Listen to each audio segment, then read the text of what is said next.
Yeah, exactly. Yeah. Don't tell us how you really feel, you know. Good morning. Good morning. Good to see everyone. I know it's the dog days of summer here, but you made it, and so did I, and we are looking forward to a wonderful program this morning with two dear friends and a rapidly on the rise organization. Star is shining bright, and that is Fellowship Southwest. One of our denominational and ecumenical partners with Broadway, and a group that is already making, I think, some notable news and really doing some good work, of which I can give firsthand account for what it is doing here in the southwest of our United States. And so I'm so very pleased today to welcome not only Fellowship Southwest as a whole, but two of their very key people and persons who are not only colleagues to me, but also friends, and that is Stephen Reeves Anyra Cano. And I'm very much looking forward to what they will bring for us this morning, and hope they told you you're sticking around for lunch too. Because they will also be presenting during our Lunch and Learn this afternoon, where they'll talk a little bit more about the organization as well. Lots of great ways in which we can get involved as a church and also as individuals, and I'm just really pleased with all of the things that are taking place. I'm going to give a word of prayer, and then I'm going to invite Stephen up here. Stephen is the executive director of Fellowship Southwest. Many of you may know him as someone who formerly traveled these parts with Texas Baptist and with Cooperative Baptist Fellowship, and has come back to Texas, his home state, to lead us with Fellowship Southwest, and we're very delighted about that, and certainly delighted also to welcome Anyra as well. We'll pray, and then we will begin. Gracious God, we ask now that you would come and enlighten our minds, tug at our hearts. As we hear about this work and witness, God, I pray that you would prevail upon us to find our place in what is taking place. What is in our hands? How can we get involved? How can we make a difference? How can we reach out to the other side? How can we welcome the stranger? How can we seek and work towards a more just and equitable society and world? We are listening today and excited to welcome our two friends. In Christ's name, amen. Now, Stephen, as you come up here, come on up. Let me just say one thing. I don't know, I'm not sure that you were aware, but the Fellowship Southwest was the recipient of our 2024 Global Pentecost offering earlier this spring, and so I'm pleased to welcome you here with a check. So, wow. How about that? That's a great start. Thank you. Appreciate that. Thank you all so much. Appreciate it. Let me get the clicker over here. Good morning, everybody. Thank you all so much for the invitation to be here and for showing up to Sunday school. Just to maybe another quick brief word of introduction. First of all, there's a lot of old friends in the room, but for those of you I don't know, I'm from Austin originally, and after a history degree at UT, went to Texas Tech for law school, where I was a member of Second Baptist Lubbock for a number of years. And then I've been fortunate to spend my career not in traditional legal practice, but at the intersection of faith and public policy and advocacy and justice work through the church. And so I've worked with Baptist Joint Committee for Religious Liberty in Washington, D.C., for Texas Baptist Christian Life Commission here for a number of years, and then kind of began the advocacy work for the Cooperative Baptist Fellowship in Atlanta for about 10 years. But I was very excited for the opportunity to come back home to Texas even in our, yeah, I saw that look, right? Even in our current context and how challenging things can be for Christians working in advocacy and justice, I'm really grateful to have the opportunity to lead this young organization and to get to work alongside Anyra. So, Anyra, if you wouldn't mind introducing yourself a little bit as well. Yes. Well, I guess I don't need this after all. Good morning. I'm so happy to be here with you. As Stephen and Ryan mentioned, I am Anyra Cano, and I live here I live in Fort Worth. I'm originally from El Paso, born and raised in El Paso. Both of my parents are from Mexico, and so I have been born and raised into the realities of the borderlands and the realities of immigrants in our country. And so this work is very special to me. It's actually a dream job for me in getting to be able to amplify the voices, advocate, and also be able to help others mobilize to do this kind of work. I started off my career at Buckner International. A lot of y'all know about Buckner because Buckner actually worked with Broadway for many years. I worked with them for 8.5 years, and for 1 year, I worked at the Pennsylvania Place Apartments next door under Dan Freemeyer. And so I had the pleasure and blessing to get to know Broadway very well at that time. And since then, I have always treasured Broadway in my heart for all that you do for our city and for our communities. I've also worked, so I did that, and my husband and I are also pastors here in the Fort Worth area at Iglesia Bautista Victoria en Cristo. And we've been there for 16 years. Started that when we just got married. I don't recommend that in your first year of marriage.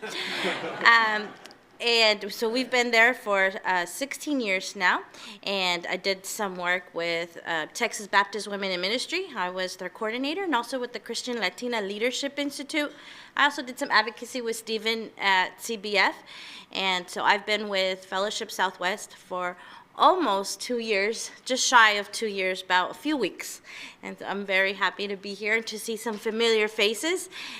Thank you for welcoming us so well. So as Ryan mentioned, we're going to have some time after the service around lunch to talk more about Fellowship Southwest in general. We want to spend most of the time this morning talking about immigration and the border, but we do have a little sort of short promo video just about Fellowship Southwest generally. So just in case you're not going to make it to lunch, you get a little taste of who we are beyond just our work on immigration. So let's see if I get the clicker going and Jennifer can start it.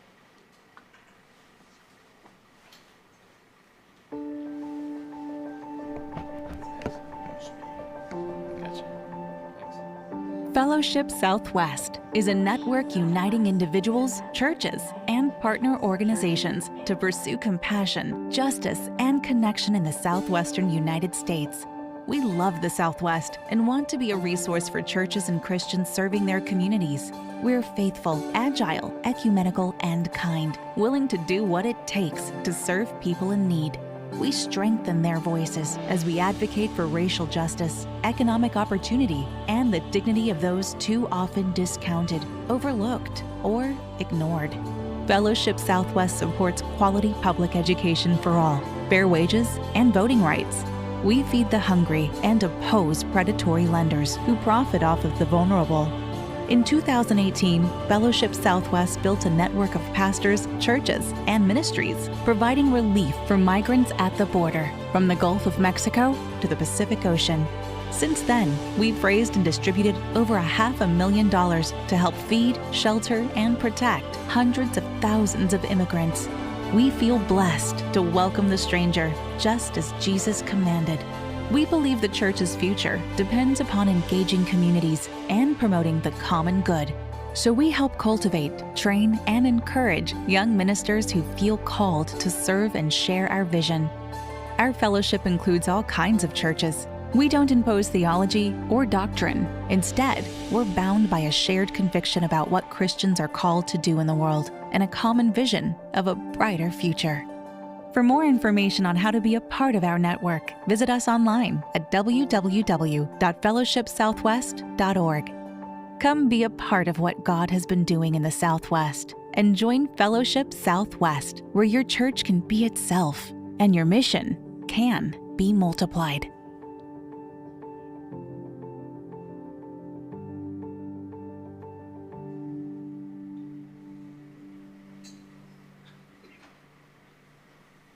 All right, so that's our little commercial. Gives you an idea of who we are. I think the most important thing to know about us is that while we were born out of the Cooperative Baptist Fellowship, we are an ecumenical organization, and that means both our supporters and our board members come from different denominations, and the people that we support aren't all Baptists. And so that's something I just really wanted to mention.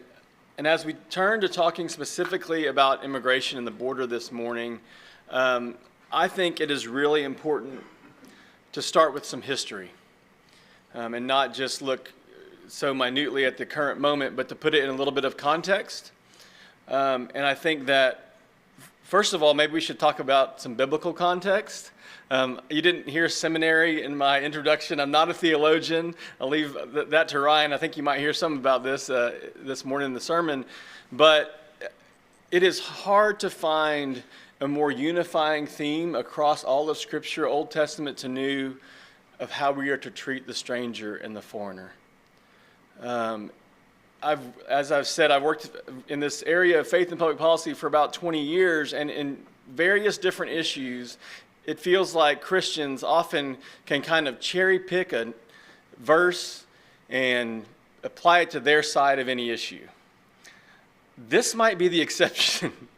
It is very difficult to find any other instruction, any other story, any other admonition across the biblical narrative other than welcome the stranger, treat the alien as one born among you. Again and again and again, this is across Scripture. So I think, obviously, we don't legislate the Bible into public policy, but as Christians, it feels like maybe we should start there.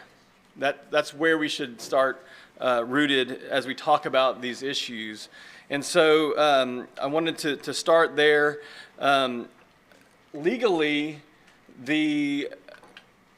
you hear sometimes folks say things like, I wish people would come the right way, right? My people came the right way, right? My people didn't come illegally. That's the way people should do it. And the first thing to know about this from a historical perspective is if your family came more than 100 years ago, you are right, because there was no illegal way to come. You just showed up. Maybe you stopped in Ellis Island and made sure you didn't have the disease, but other than that, there wasn't an illegal way to come. The history of this country is one of immigration. And as you look back through history, you have waves, successive waves of different folks coming from different places for different reasons. Most of the time, the reaction by the people here already is to freak out. Those Irish, they can never be American. Those Polish, those Italian, those Chinese, again and again and again. The reaction that we are feeling around us, contrary to new arrivals, is also part of American history, right? We've had these kind of waves.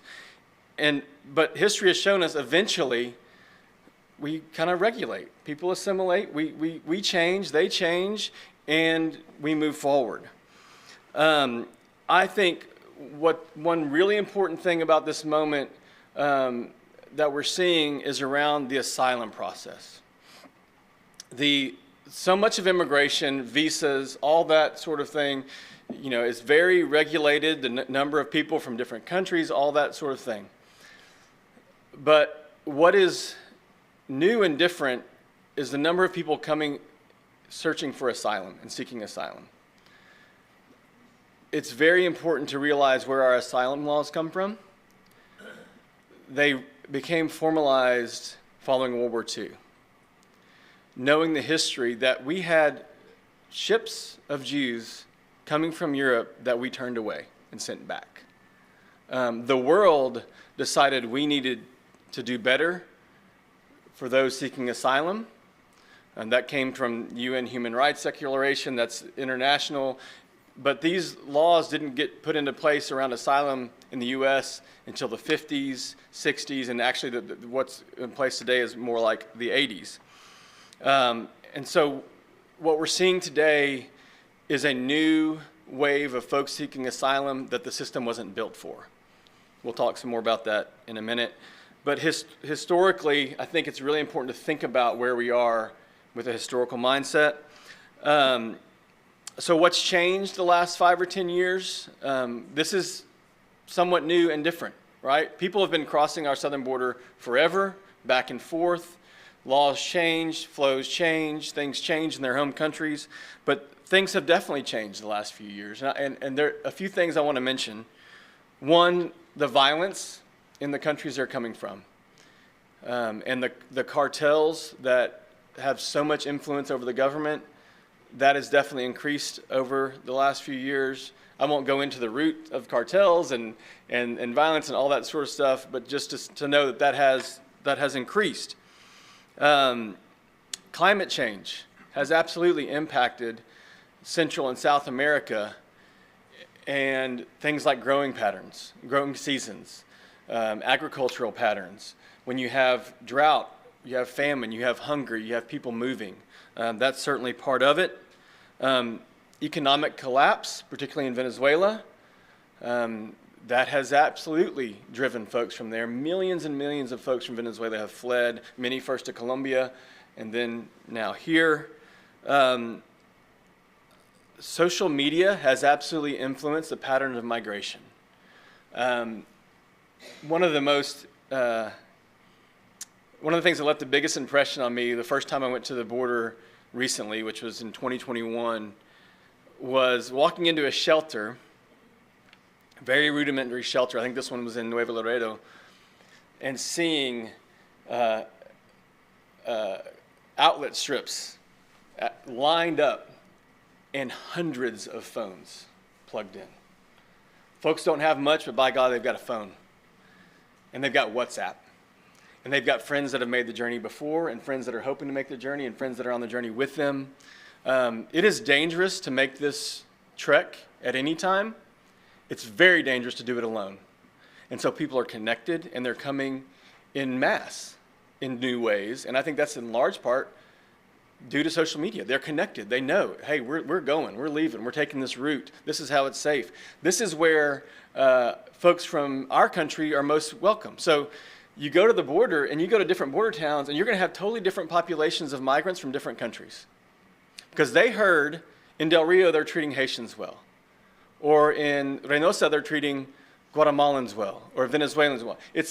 You would never guess, but the message of where folks are finding welcome places to stay, maybe more friendly border patrol depending on the country, it is out there on WhatsApp, it's out there on social media, and people change their route based on what they hear. So that is absolutely new and different than history would show. And finally, you all probably know, we have an incredibly outdated immigration system for legal immigration. It hasn't been changed in basically 40 years, with very little exception. And so someone who is an economic migrant, someone who wants to come here and work, who can't feed their family, doesn't have a reasonable legal pathway to apply for a visa. Mexico, for example, you can come the right way from our perspective, from Mexico, stay there, apply for a visa, say you want to work, and it'll take probably 20 years, maybe. If you're having trouble feeding your family, that's not a reasonable option. So we've got a broken legal immigration system that you have to talk about before you even talk about how people are showing up at the border. So I think these things are important to put in context as we have this discussion. And Anyra's going to come and talk about some definitions of terms that we'll use and you've probably heard. Okay, sounds good.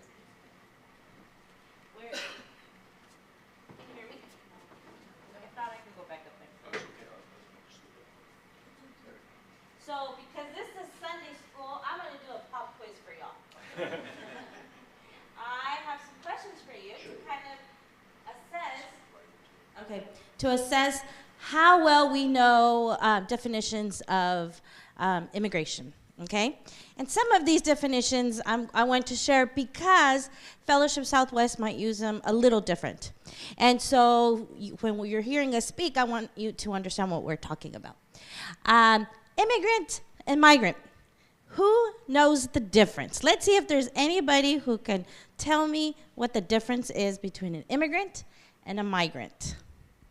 Yes. I think I know. I think a migrant refers to someone who goes back and forth, Okay.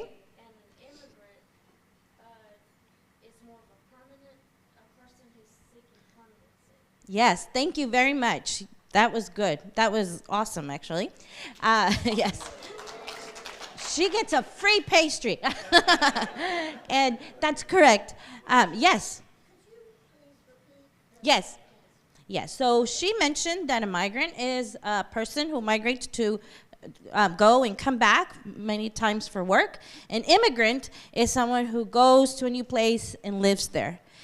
With Fellowship Southwest and with other groups, it's changing in where the immigrant, or it's adapted. Immigrants refer to people who have already established themselves from a different country. They've come to a new country and they've established there. They call that place home now. And then a migrant, when we refer to a migrant, is an immigrant who's still journeying through wherever they're going through. So they might be at the border, but that's not where they are intended to stay.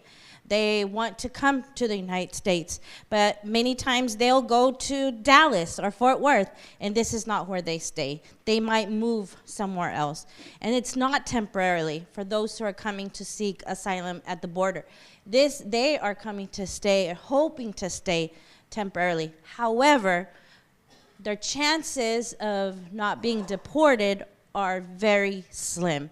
In Texas, it's 3% approval rates on asylum cases here in Texas. And so that's why we continue to call them migrants, because we don't know where they'll be established or if they even will be established here in the U.S. Refugee and asylum seekers. Okay, I'm going to read you the definition of each one according to USCIS, which is immigration. And I want to see who can tell me the difference. Are you ready? Okay, here it goes. This is a refugee. Any person outside his or her country of nationality who is unable or unwilling to return to that country because of persecution or a well-founded fear of persecution based on the person's race, religion, nationality, membership in a particular social group, or political opinion. That is for refugee. This is what USCIS says for an asylum seeker. An alien in the United States or at a port of entry who is unable or unwilling to return to his or her country of nationality to seek the protection of that country because of persecution or a well-founded fear of persecution. Persecution or the fear of must be based on religion, nationality, membership in particular social group, or a political opinion. Can anybody tell me what the difference was? Yes. Maybe not so much based off of definitions, but my understanding is that generally the refugees have gone through a formal system while in their country or while in other neighboring countries in refugee camps, where they've been pre-approved for entry to the country that they're trying to get to before they arrive. Asylum seekers haven't had that approval yet, so they basically have fled, they've arrived at the borders, and they're trying to get that entry, trying to initiate that process once they've arrived. That's right. I'll repeat in summary. Can I have your name? Sarah shared that what she understands is that a refugee, that they're pretty much the same thing, but a refugee is actually vetted before they come into our country to see if they do qualify for refugee status. An asylum seeker is the same thing, but instead of being vetted outside of the United States, they come to a port of entry or arrive in the U.S. And seek refugee status. But they're for exactly the same reasons, same purposes, but one is vetted before, and one is vetted either at a port of entry or when they're already in the United States. But other than that, there is no difference. So what does that tell us about the way we treat, or how the media, or how we think about refugees and asylum seekers? I want to talk about dreamers in DACA, not because that is the subject we want to talk about today, but I have seen a lot of times that people say, well, a lot of these young people are coming because they want to seek DACA, or they want to seek DACA. They want to have that benefit. So my question for you, or your pop quiz for this is, can anybody tell me, what is DACA?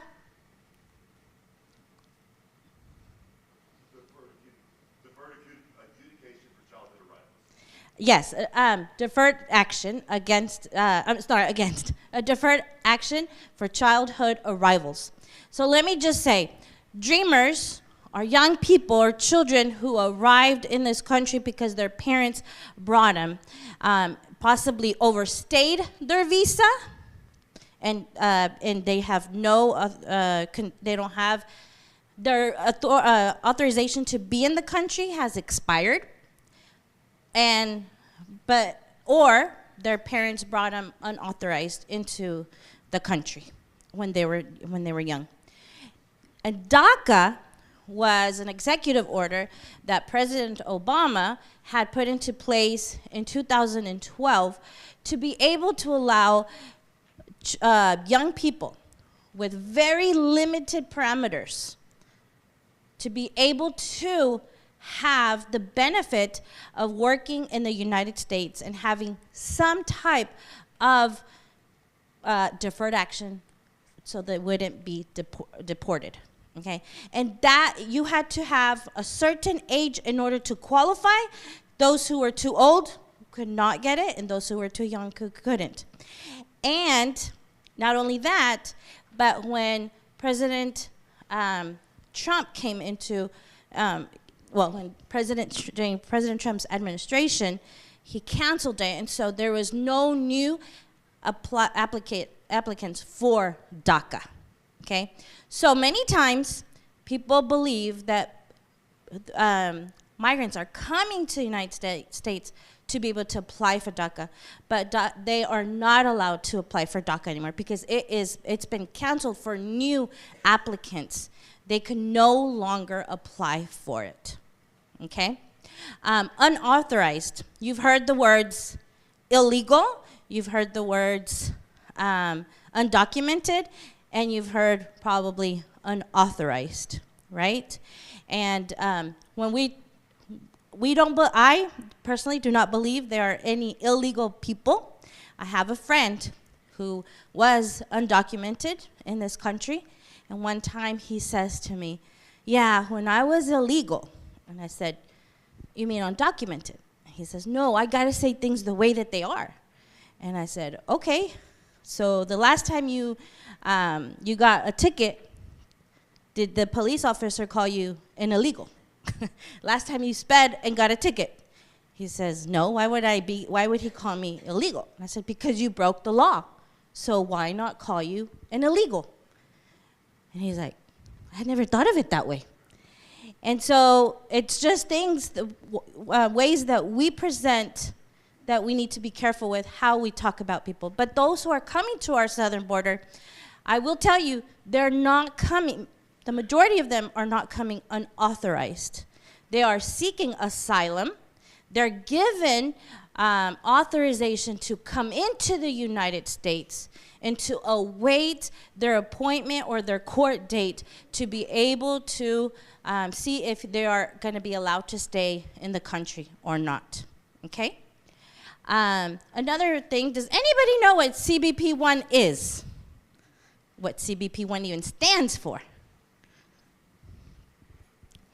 So CBP is Customs and Border Patrol, and that's actually backwards, CBP. Customs and Border Patrol, And they have a new application, a phone application, where immigrants can now apply for different ways to come into the country. And one of those is for asylum seekers. They must go have an app, so they have to have a phone.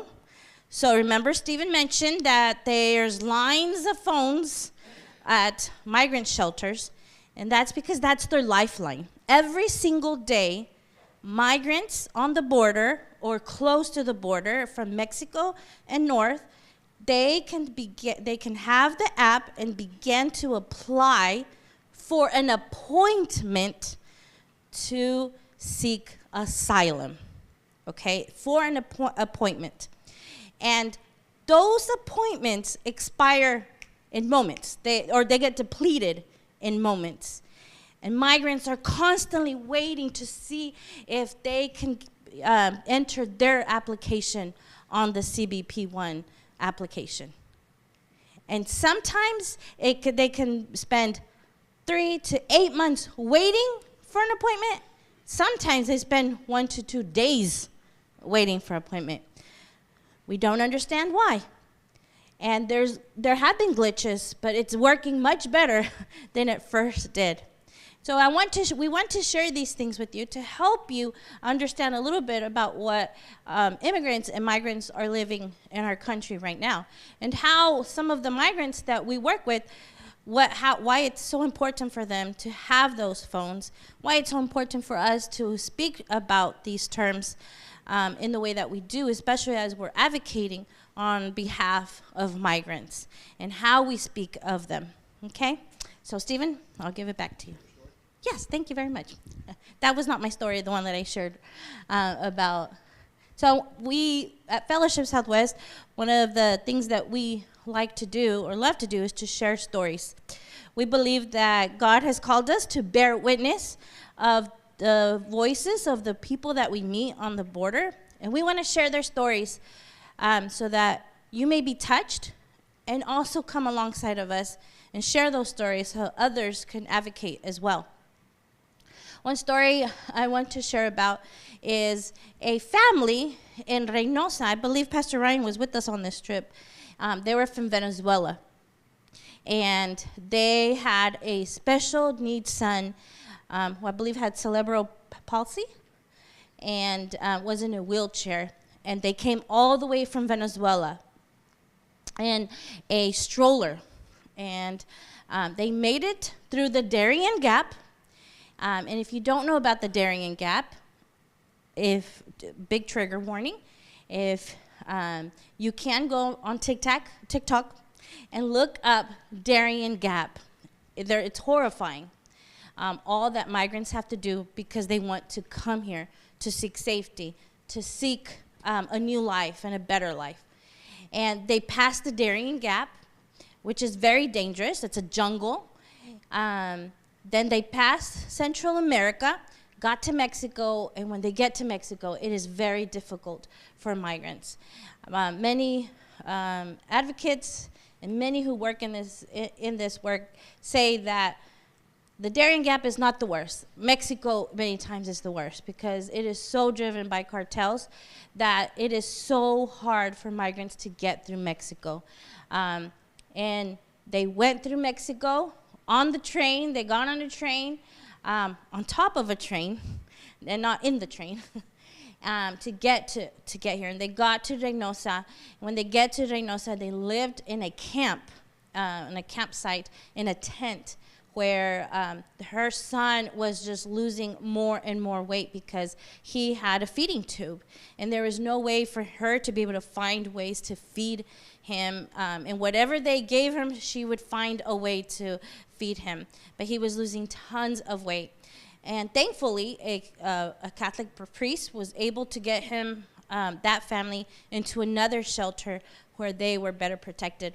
Then they made it to Brownsville, where they came in contact with our partner, Iglesia Bautista Brownsville, West Brownsville, with Pastor Carlos Navarro.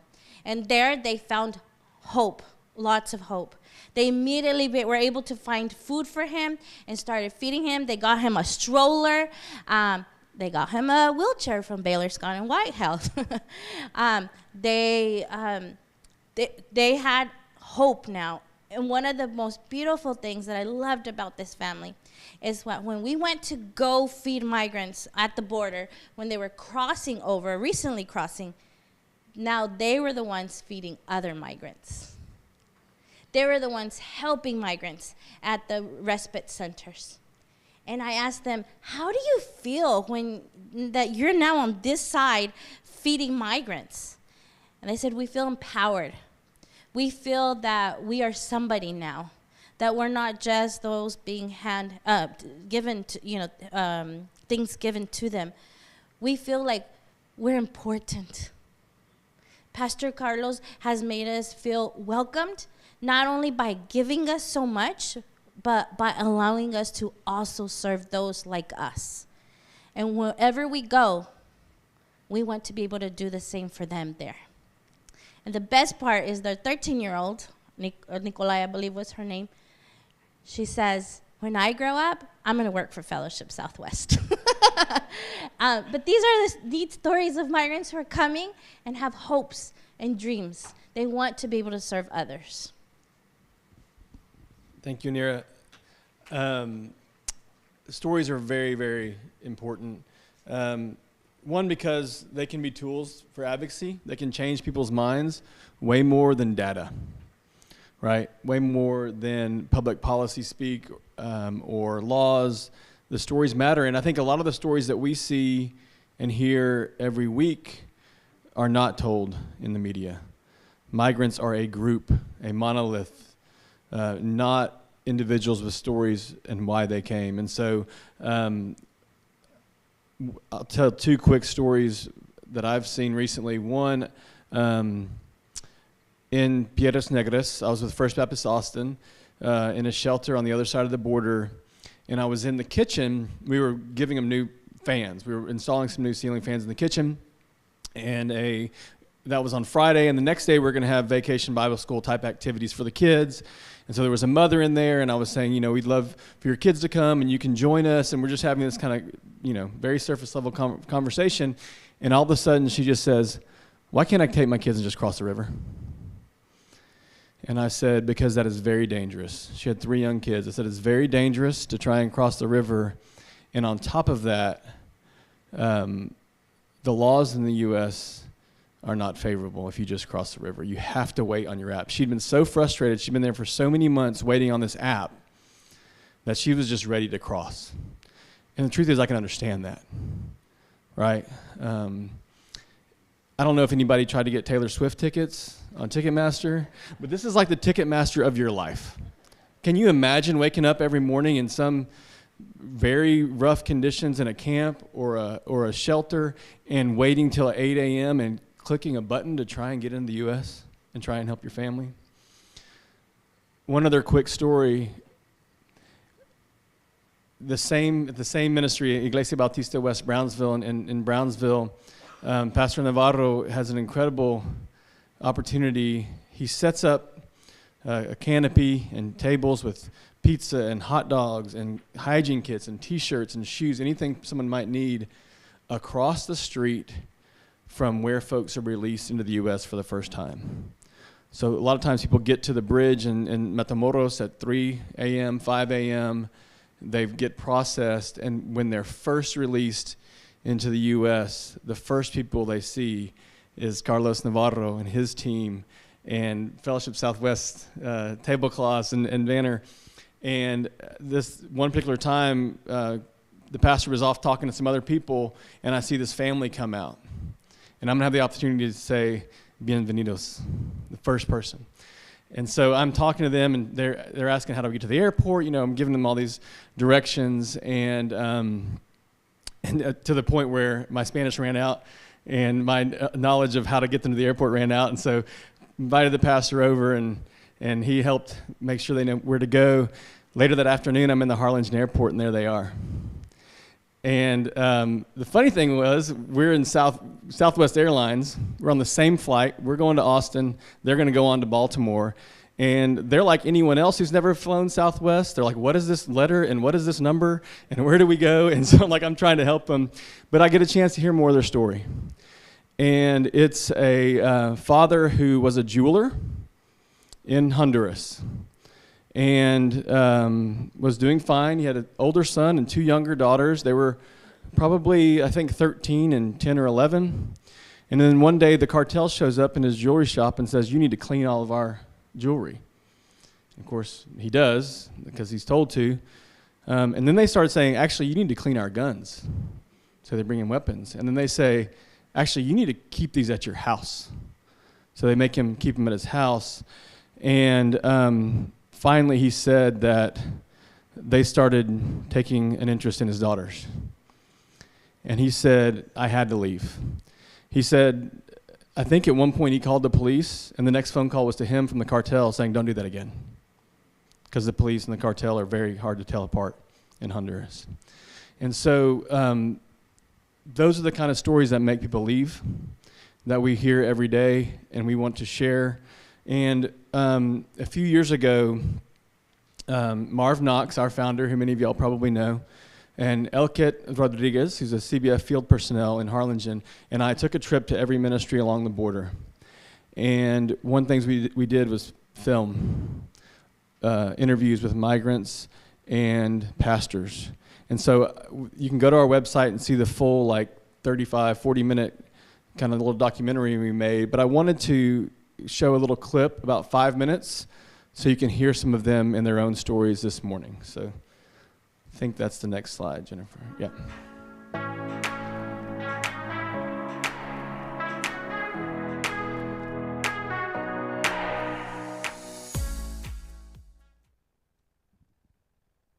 And I should have given a bit of a trigger warning.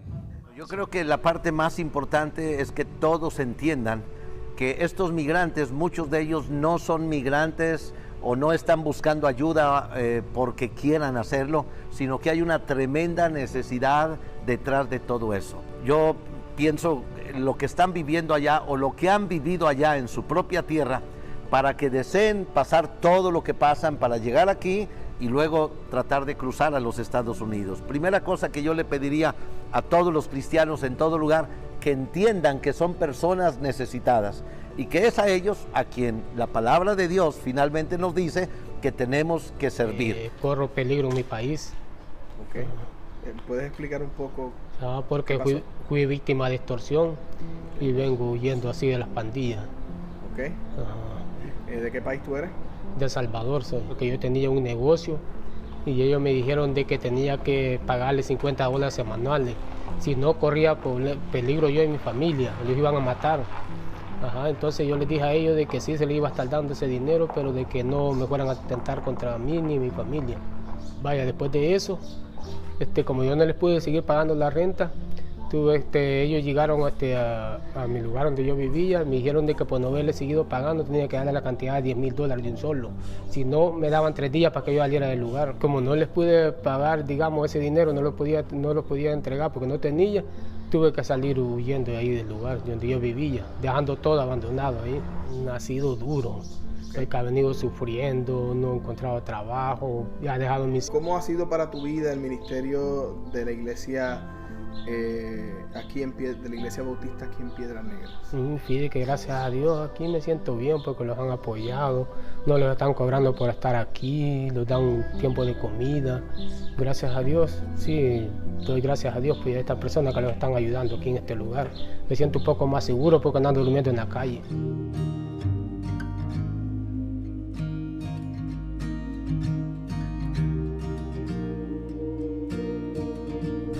Yo soy guatemalteca, vivo en Quetzaltenango, que es un departamento de Guatemala. La verdad es que yo soy enfermera, trabajaba para cuidar ancianos como enfermera domiciliaria y hacía turnos que me tocaba que salir de noche, como las 7 de la noche, y a mí... La verdad es que a mí me violaron y me amenazaron que si yo decía algo me iban a matar a mí y a mis papás. pues temor a eso, yo no dije nada y el resultado de esa violación fue mi hija. Yo me sentía mal, yo decía, la gente va a hablar mal de mí, miren, ella es enfermera y le pasa eso. Y entonces yo me sentía mal que tomé esa decisión y pues fui a parar al hospital 7 días. Y pues en el momento en que estaba en el hospital yo recapacité, yo dije que estaba haciendo, que lo que yo estaba haciendo estaba muy mal y decidí pues quedarme con mi hija. Ellos dicen, nosotros traemos información de nuestro jefe y él quiere a su hija.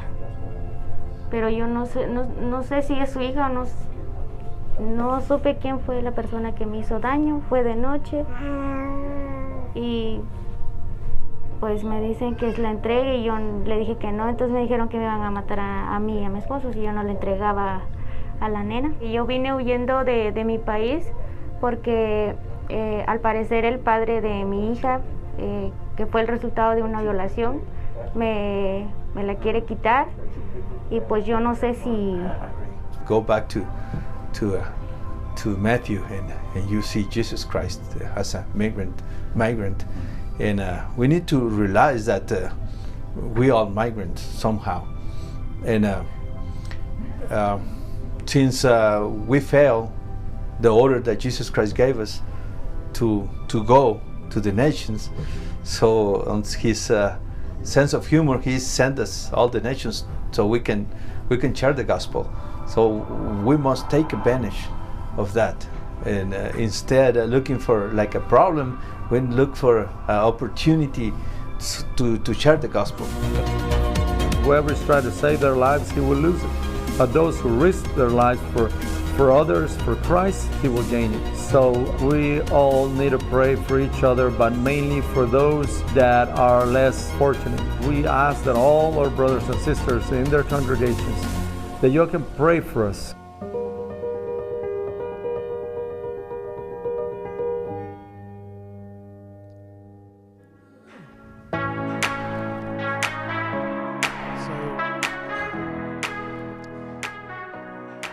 We wanted to produce a video like that to help folks share their own story in their own words. And so you can find that on our website. I want to have some time for Q&A, so I'm going to kind of speed through this part. And one thing on this slide I'll mention, another story I don't think is told very often is how many folks are coming, fleeing, in essence, religious persecution. Not officially by the government, although many of them, if they are Protestant, are probably not as welcome in their countries in some ways. But many of them are fleeing because they are Christian, and when the cartel says you must join us, they say, I'm not going to do that. I'm not going to be a part of prostitution and drugs and kidnapping. And so as Christians, they think the only choice they have is they're either going to stay and get killed or leave. And so a large number of folks that are coming are already Christians. So I'll end on a few of the most kind of up-to-date latest things. You may have seen, I think it was the end of May, first part of June, a new executive order from President Biden. We were not particularly fans of that order. Obviously, the situation as it stands on the border is good for no one. Not good for the migrants. Actually, the only people it's really good for is the cartels. More people stuck on that side of the border is a great opportunity for profit for the cartels. So his order further and further restricts asylum where they are forcing people to use the CBP-1 app, which I understand that helps with the order, it helps with an appointment, but the law and the international standard is if someone comes, they can come to your country and seek asylum. They don't have to go through an app. But right now they do.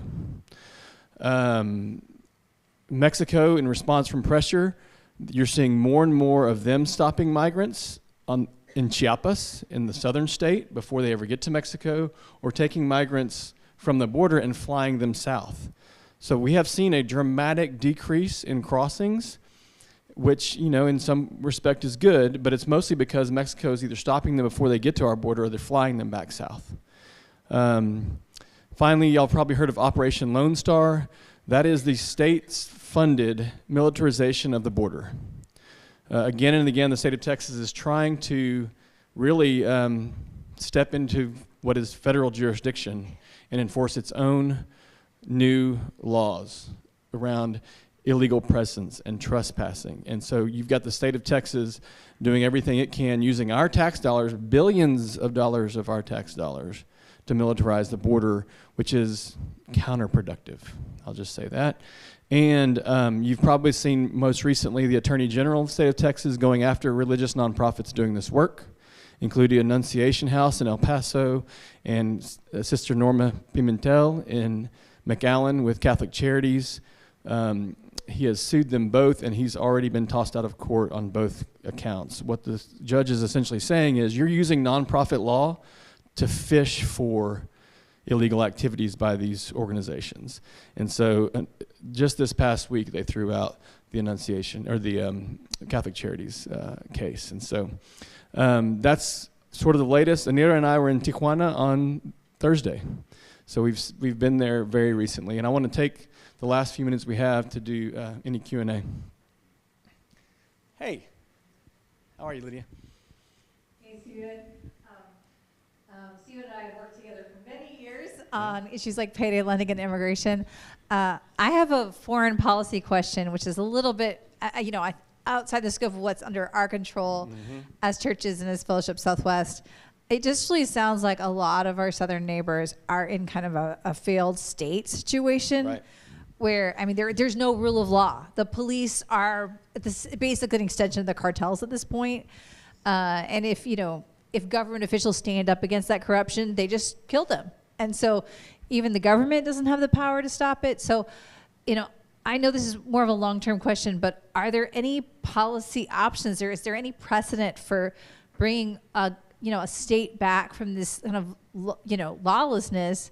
Because it seems like at this point, it seems like half the people in Honduras have a credible asylum claim at this point, but it seems difficult to, welcome everyone who has a credible fear of being killed in their home country right now. Yeah, that's a great question, Lydia. So the ultimate solution to the problem of mass migration and asylum seekers is to have their home countries be places they can stay and feel safe and make a living and feed their family. That is a very difficult thing for us to create. It is actually part of what Vice President Harris was charged with doing, going to those places. And you've got certain amount of just direct USAID aid you can give countries. Whether it actually ends up in the hands it needs to is another question. You can recruit businesses to go try and establish, commercial entities that make money for folks. What's that? Yeah, and then you have climate change that's hard to deal with. So your question is correct. As to whether there's a historic example of us helping another country stabilize, that's a difficult question. I don't think I have an answer to that. I will say, I'm not a specialty in U.S. intervention in Central America, but let's just say it's not gone particularly well. And a lot of folks would say some of our interventions are the root of the problem.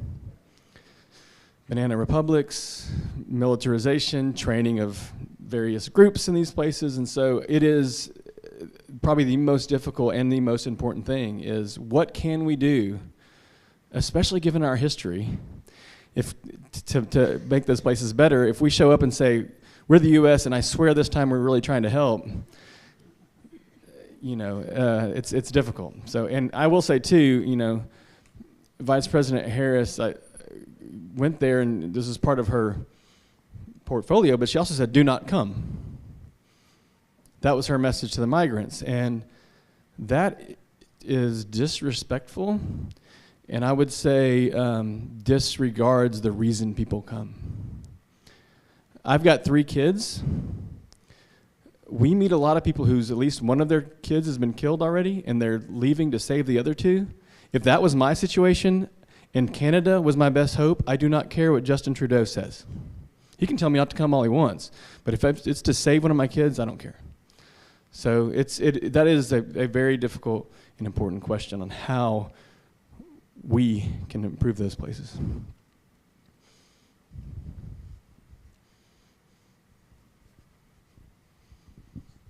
Okay, thank you so much for your talk.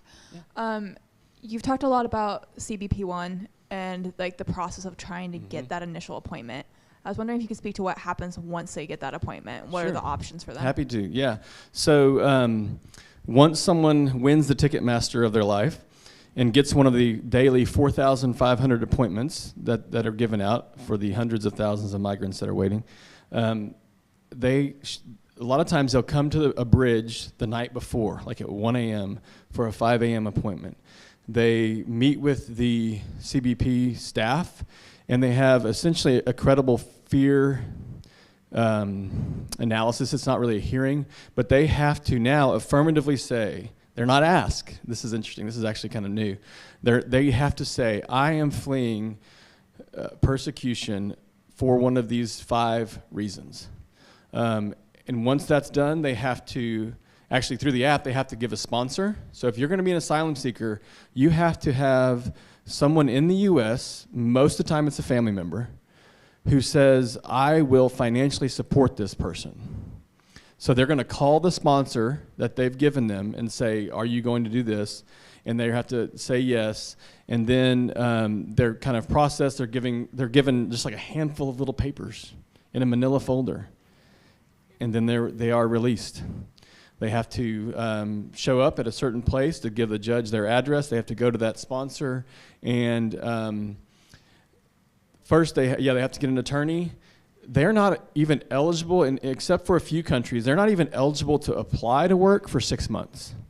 So whereas a refugee who's gone through the process before gets support and housing and education and all this sort of stuff, not only do we have none of that support for asylum seekers, they can't even work.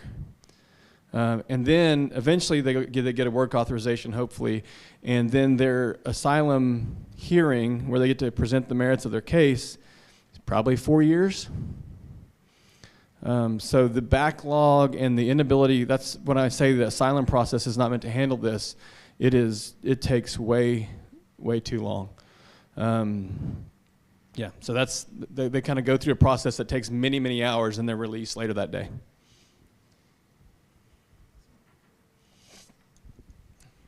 Most of our conversation has been about refugees coming from Latin America. In my fairly casual reading, it seems like the number of countries where we're seeing people come, Africa, Ukraine, is really increasing. Can you say just a word about that? Sure, happy to. Pastor Navarro, who is really our main person on this side of the border, has met folks and received folks from 31 different countries. In Tijuana on Thursday, we met Russian and Ukrainian migrants. And so, yeah, they are coming from all over.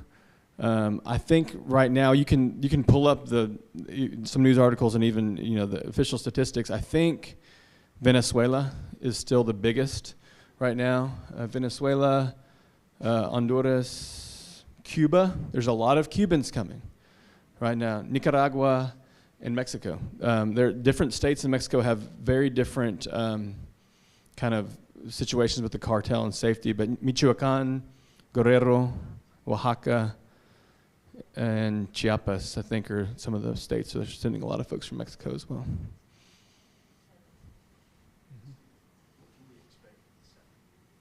Yeah, so this afternoon, you're going to hear more about Fellowship Southwest broadly and how you all can be involved. Okay, so we want to talk about the various offerings that we have, conferences and advocacy day we have coming up, but also talk about what you all can do on the border hands-on. It's very important for us to invite you all on a trip like Ryan took, to kind of see and build relationships and meet and hear from people individually, but also to offer support, to take the hands of some of these volunteers that have been doing this for years now and take a turn feeding some folks, or refresh a respite center that sees hundreds of people every week come through and need some help. And so we'll talk some more about Fellowship Southwest broadly, and then how you all can be even more involved than you have. You've already been very supportive. So, Alan, do you have another question or no? That's okay. Okay. All right. Thank you all very much. We do want to say thanks to Anyra and to Stephen. We look forward to having the opportunity to learn a little more from them this afternoon during lunch. Y'all will be available over the next few minutes, but you're also leading in worship. So let's just be mindful of the fact that Anyra's given the invocation. So she has to be up at the front for the beginning of the service. But I want to thank you both. The work that you're doing is tremendous. I have experienced this firsthand. One of the stories that you tell, I was indeed a part of, and very, very powerful. I think I preached on that back in the spring. And you know, these are human beings with names, with stories, and not a bird falls to the ground without God knowing, caring, loving, paying attention. And certainly we are called to do the same as best as we are able. So I'm grateful for this partnership that we have that is burgeoning with Fellowship Southwest, and am very eager to invite this congregation into this very important and sacred work. So thanks for being here. Y'all stick around for a couple of minutes, and then we'll head up to worship. Thank you all. If you could help us out, we are having lunch with Fellowship Southwest later today, so if you could help us out as you leave today to take all of your trash and put it in the trash receptacles.